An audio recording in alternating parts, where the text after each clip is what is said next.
What's up, everybody? This is Zen Viking, and I'm going to attempt to make a decent review of the Fox 599 Karambit. This is my first attempt at what I would consider a real review as opposed to just ranting about knives. I will pre-state two things. One, this is not a long-term use knife review. I have not had this thing for forever. I have really just carried it around for a few weeks, and haven't done too much with it. So I can't comment on it like I can comment on an Endura or something like that. But there are only 3 decent folding karambits in production, and this is one of them. And there is not, in my opinion, a decent review out there on them.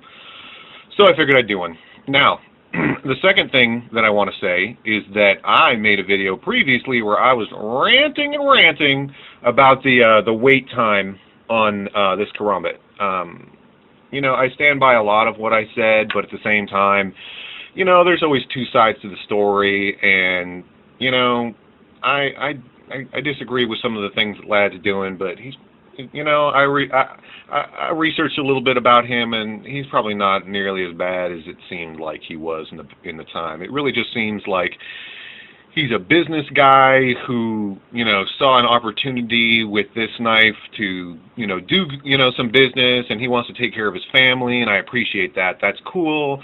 And he's really just jumped into the knife community, knife world rather quickly, and doesn't completely, you know everything that's going on, you know, and that can be something that comes with time, you know. That's you know, I'm not gonna hate on somebody just because they're ignorant, you know what I mean? You can't, if you don't know something, dude, come on, you can't hate on somebody just because they don't know something, you know. You gotta tell them, you know what I mean?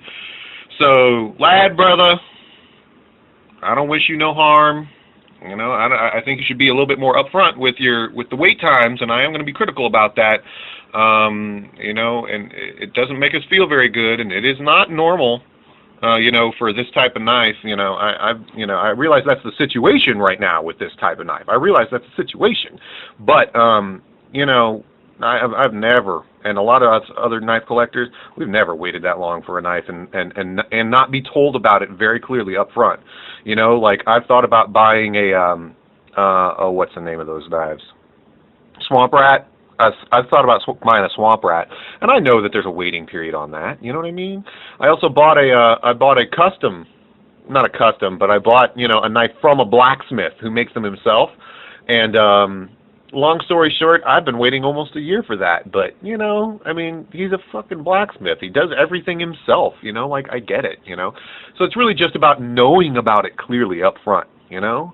Have people do pre-orders, or have it say on the main page, oh my God, these things are so popular that they're back ordered, you know. It's like, you have to go to the you know, to another page, and it's several paragraphs down, and it just kind of feels like it's, you know, buried in the fine print. And man, don't do us like that. You know, other companies, other businesses don't do us like that. Okay, dude.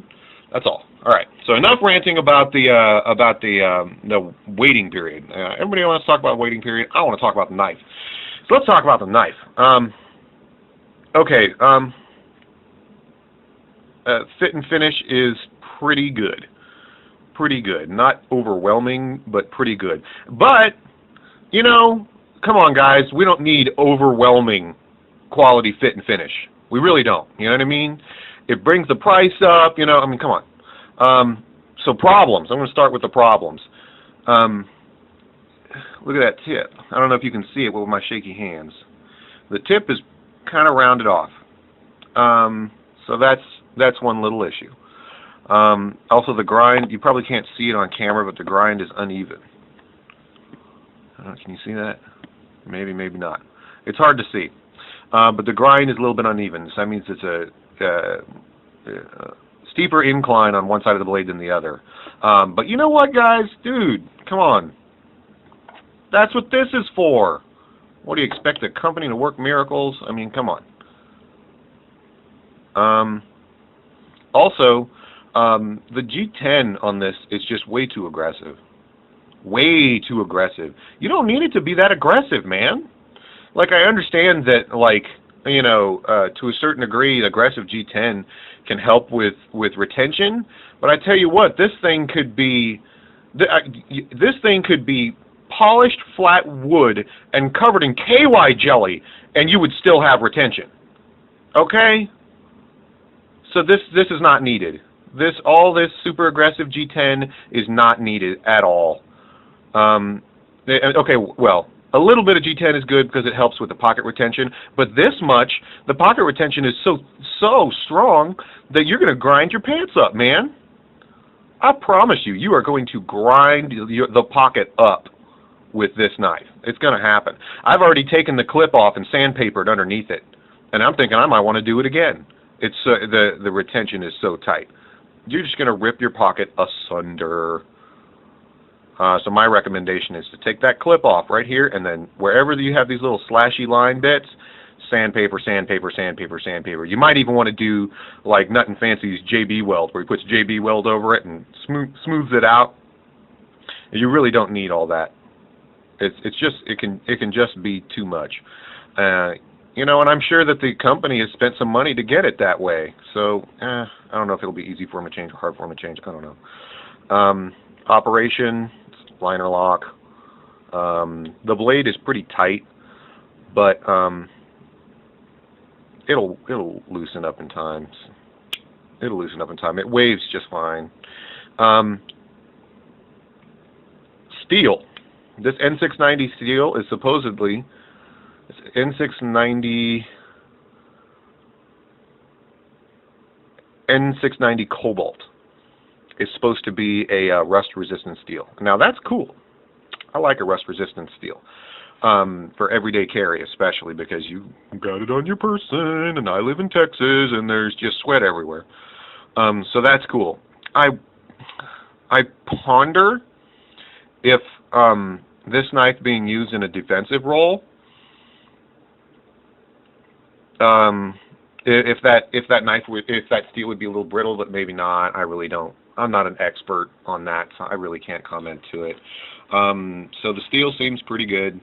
Haven't had any issues with it. Of course, I haven't really hard used it that much, or covered it in sweat profusely yet.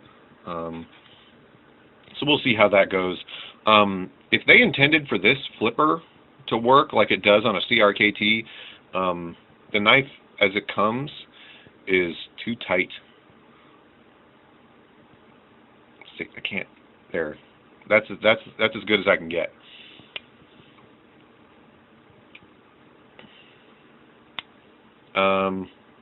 Let's see what else.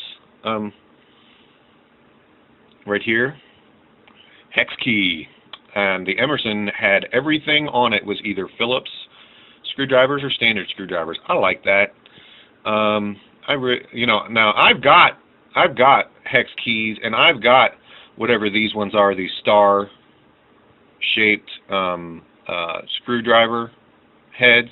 I've got all that stuff in my house, but you know what? Not everybody has all that stuff.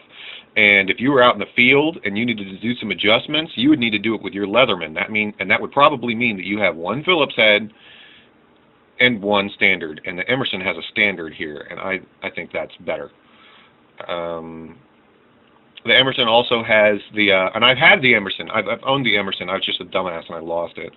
I feel so bad about that. But I wouldn't have known about this one if I hadn't lost that one. So whatever. Oh, looks like it's gonna die. Sorry about that, everybody. I'll just merge the clips later on. I have no idea what's going on with that camera that it died like that. But anyways, so the Emerson has the what do you call it right here? The standard head instead of the hex key. I think it's hex key. No, it's the star. It's those star thingies, whatever they're called.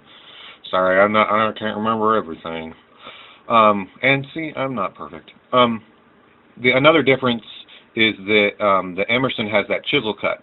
Now, Emerson himself, when in the Nut and Fancy interview, he said that he did that so that people could sharpen it easily out in the field, and I'm willing to bet that's true. Also, a chisel cut is gonna be probably going to be a sharper edge just because you're only sharpening it on one side, so you get a more acute angle.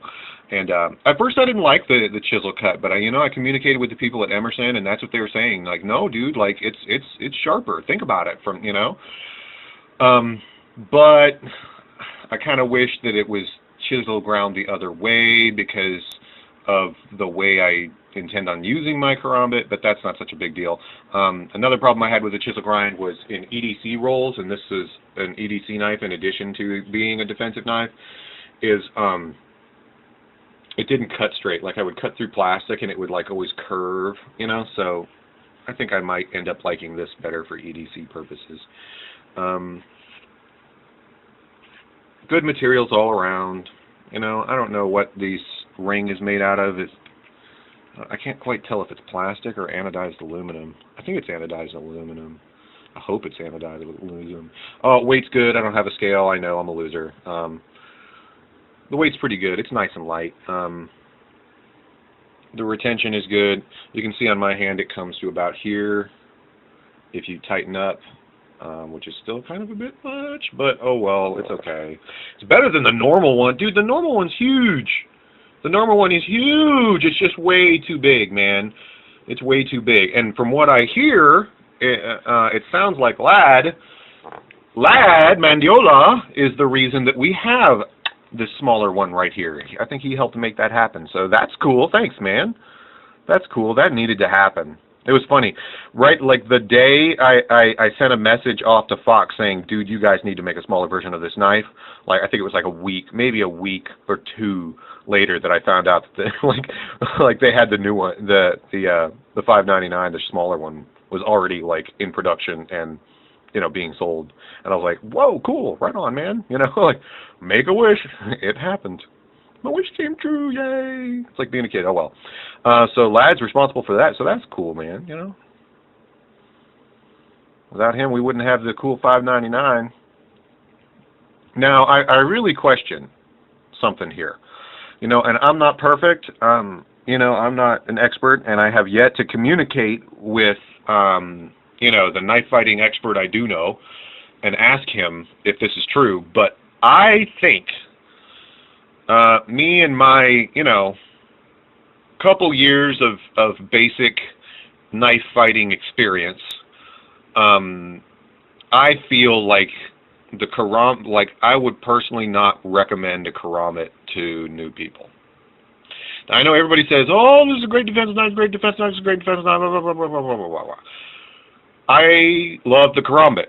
I carry karambit every day. I train specifically for the karambit. But I just really, and I could be wrong. I could be wrong on this. I could be wrong.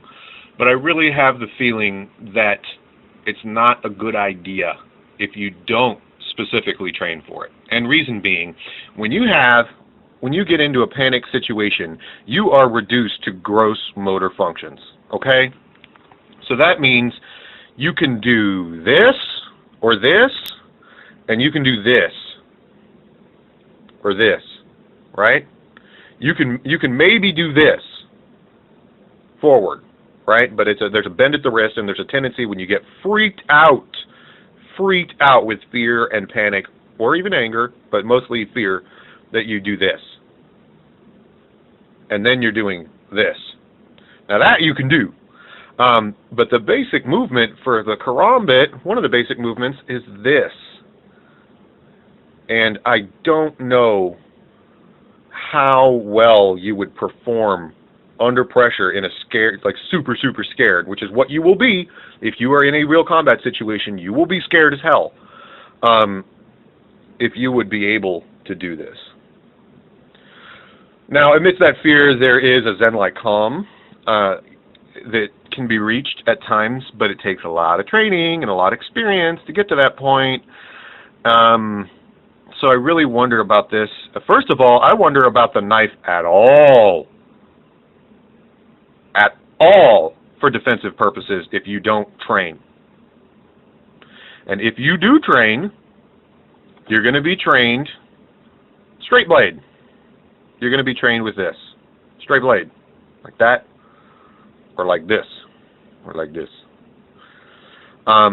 and you're not going to necessarily have the karambit training, and you're going to have to either do it yourself or wait around until your teacher teaches karambit. And I really feel like if you don't train, you don't have any business doing it. So I kind of really question, like trying to push this as the ultimate knife for that reason. Not because I want to, like necessarily like shut down somebody's business because, I don't like that they don't communicate about the waiting period. I don't want that at all, That's not the issue. The issue is that I don't know if this is a really good option for people to try to defend themselves with if they don't have any training. It would be a lot better if people just use pepper spray or taser. Taser and pepper spray are just a lot simpler. Both of them a lot less likely to be turned on the person. Now this is pretty good for that purposes. So I mean I gotta concede that, because the retention on this is high, real high. It is very difficult to get this away from somebody, and it usually involves breaking a finger. So retention on this is high. So I'll give that. I'll give credulence to that. But really, just man, I got to tell you, you need practice. You really need practice. I need practice. And I've been kind of messing with it for several years now, and very specifically, train those gross and basic motor movements over and over and over and over and over and over and over and over again. And I need practice. I need training. I would. I'd love if I had the cash to go and just do a private lesson karambit. Hey, teach me karambit, tactical karambit. But money. So there's that. The value on these is not fantastic. I'm sure if they were more popular and they had more, if Fox was more popular, rather. If Fox was more popular and they had, come on, focus. If Fox was more popular and they had, now I'm obsessed with getting this thing to focus, and it won't. If Fox had more, if Fox was more popular, blah, blah, blah, blah, blah. If Fox was more popular and there were more of these knives around, just like a Spyderco, this would probably cost you, I imagine, 120 tops. Maybe sometimes as low as like 80 or 90. But the fact that, only Ladd is selling this, brings the price up quite a bit, because he's got an exclusive market and he doesn't have any competition. Once he gets some competition, I could see that knife price going down. So the value is okay. If you're a karambit dude like I am. If you're a karambit dude like I am, it's okay. It's not like shelling out $250 for that Emerson, man. Boy, I tell you what, that's the reason I didn't buy myself another Emerson. My first Emerson I got for $160, deal of a price, and I just can't find it for that price. Oh, and the camera's gonna die, so I got to splice in a third cut. Okay, see you in a second. I don't know why it is that I seem to only have a 10-minute time limit. I don't know. But what was I talking about? Value, yeah. That there's no competition, so this. Oh no, I was talking about Emerson. The Emerson is $250. Man, I can't find it for below $200, and I was not going to spend $200 on a blade. And I was hurting spending what I spent on this one, man. And scraping up all that cash, making it happen. Crazy ex-girlfriend driving me nuts while it was happening, not paying any bills. I was having to pay all the bills by myself. She's running up the AC to $150 a month or more. Just don't have a lot of money laying around. But I saved it, put it together, and sent off for my karambit. And then I find out there's a 2-month or more waiting period. God damn, man, that was disappointing, man. Man, that was just disappointing not knowing that ahead of time, man. If I'd known that ahead of time, man, at least I would be like, okay, well, at least now I know when my toy's coming, when I can play with it, And I think a lot of other people had the same experience, man. For $140 a lot of money for me. That's a lot of money for me. If I weren't such a fucking nerd, I wouldn't be spending that much money on a knife, man. So not knowing about the waiting period really sucks, man. It really sucks, That was a real downer. Just because I didn't know about it. What else could I talk about that's, of value? It's a good karambit. There's only three karambits that are worth a damn. One of them's the Emerson, one of them's this one, and the other one is the 511, which I recommend that you wave yourself. There are some other karambits out there that might be okay and might do. No, there's four. There's four because there's another Fox. There's a what's that guy's name? Disarani or something like that. He makes these custom karambits. I don't like it though. It kind of looks like a bat wing, and that's hard to sharpen. And I just really don't have time for that. So there's four. That's the fourth karambit that's out there that's worth a damn. It's Wave 2. It's from Fox.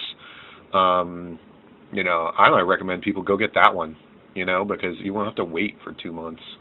Shit. I can't remember the name of it. Maybe I can find it. Let's see here. Maybe I can find it.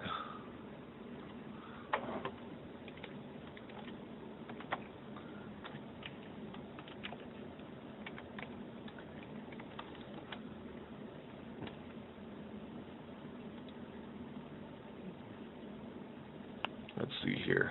I need one of these trainers too. I definitely need one of these trainers. Look, here they are.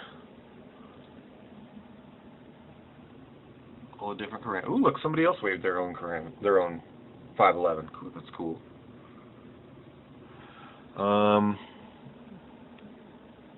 Where is it? I know, I should have pulled this up before I started, right? God dang it, Zen Viking, what is with you? You are just the most unprepared reviewer known to man.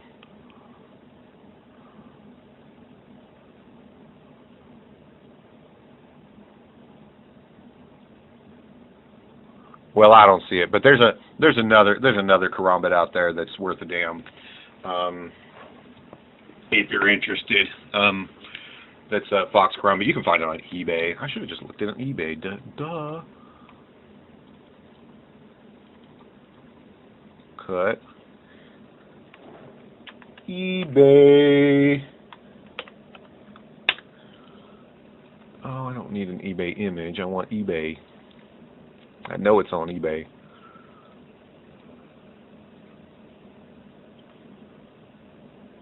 Look, here's one. Daraspina is the guy's name. Yeah, so there's one. That one looks pretty good. I like the high angle here. I like that that this is comes really far forward. I find that to be helpful. I might get one of these one day. And look at the price. Look at the price. 112, a lot better. Who's this from? Who is selling this? Michigan Knives. What did I tell you? That's who I bought my first karambit for. They're good. And the guy from Michigan Knives is real nice. I had a lot of fun, interesting email exchanges with him. Dude, if you can buy from him, dude, he's cool. He's a cool guy. And I can't remember his name right now. It's William, George. I can't remember his name. But when I buy another karambit, I'll probably buy this one, and I'll probably buy it from him because he's such a cool guy. That's a good point. I'll point that out. That this one, if you look at it, look at here, it has the reversible clip. So if you like to do your karambits this way, if you like to open them that way instead of using the wave, you can do it with this one. And there's plenty of real estate here where you could, it's not waved, but you could wave it yourself, no problem. So there's plenty of real estate there to do that. It's just that, I don't like that bat wing. Dude, this is Batman's karambit, dude, I swear to God. This is Batman's karambit. It's got that little wing shape in there. That's going to be hard to sharpen, dude. But, I might get it anyways, just for shits and giggles. Especially if my money situation changes. Anyways, so, yeah, of course it's a great karambit. Yeah, no joke, it's a great karambit. Nobody has any questions it's not a great karambit. A few minor flaws. The G10 is too aggressive. Bring that down. Got to work on the edge a little bit, but that's what happens when you've got a factory knife and you're trying to fulfill a whole bunch of orders. Shit like that fucking happens, man. That ain't no big deal. The big deal is waiting for 2 months and not knowing ahead of time. So just know, if you order this from Ultimate Knife, you will wait 2 months or longer for your knife. Just know that. so you don't get fucking pissed off like I did, and then have to fucking make a rant video to vent your frustrations. Okay, and Lad, man, I really wish you would do a better job communicating that to people. I would love to go up to the the Ultimate Knife website and just have like right there blazoned across the front, like, by the way, you have to wait. Or if when you bought it, it was a pre-order because they're not in stock right now. So do you want to make a pre-order? Yes, I'll make a pre-order. So now I know I'm waiting. And brother, I shouldn't have to tell you that. I shouldn't have to tell you that. If you're an honest businessman and you know what you're doing, maybe it's because you're new to the knife business, man, but I shouldn't have to tell you that. But it looks kind of fishy from this end. You know what I mean? It looks fishy. It looks and feels fishy. And it looks and feels like you don't care that this upsets us. It makes it look and feel like you don't care about your customers. And nobody likes to not be cared about, so that's the way it feels. Now maybe that's not true. Maybe you do care about us. Maybe you do want to do fair, honest business and you want to put out a good product, but that's just not coming across. It's not coming across, and that can happen, man. People have all kinds of miscommunication problems. Oh my God, if I had any hair, I'd be pulling it out yesterday at work dealing with people, and I was wrong, and I made a mistake, and other people were wrong, and they make a mistake, and, feelings get hurt, and things like that happen. That's called being an adult, right? So, that being said, the $5.99 is a decent karambit. If you don't mind waiting 2 months, it's worth buying. The price is a little bit high, but it's okay. It's got a few minor difficulties. Got to sandpaper this down. And of course it's a great karambit, and of course I'll love it for years and years and years, and of course Fox is fantastic. I really don't know what else I could talk about. Architecture on this thing's pretty good. You could probably disassemble it if you had to, but it doesn't look like you would really need to. Steel's probably pretty good. Still a little tight, but I could easily loosen it up myself, and it'll loosen up with use over time. I like it. I carry it. It's handy for me, and the video's running out. This is Zen Viking, rocking out.